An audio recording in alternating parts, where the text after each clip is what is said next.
Assalamu alaikum everyone and welcome to today's Ethereum video update. And yesterday I did talk about this level that we're about to look forward to, and I actually marked this blue line right down here, and that was going to be 1653. And boy oh boy, didn't you actually go down to 1653, and that was actually the retracement that I was looking for the correction, because we're a little bit overextended. So if you take the bottom to the top here, you exactly just went sideways here, popped to the upside, came down, and find the support right down there, the golden ratio, which is actually 0.618 at the moment.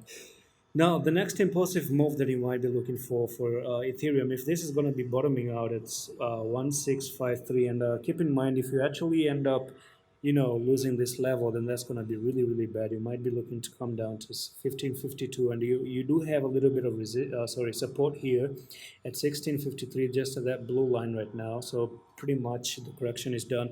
The question really is, when you go up, you go for the correction. What about the next impulsive move? Where are you gonna head? What's the next direction? What's the next target? Is it 1900? Is it 2000? What it is? Now keep in mind, as long as you're holding 1658, we might use the fib retracement to talk about what's gonna happen next, right? So placing down the fib retracement, let's zoom in here.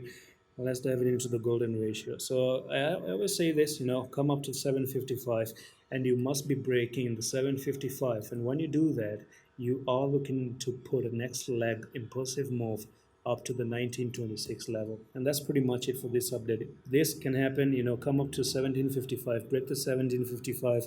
You're good to move up to that level. And that's it for today's update on Ethereum. I'm going to see you the next one. Allah Hafiz.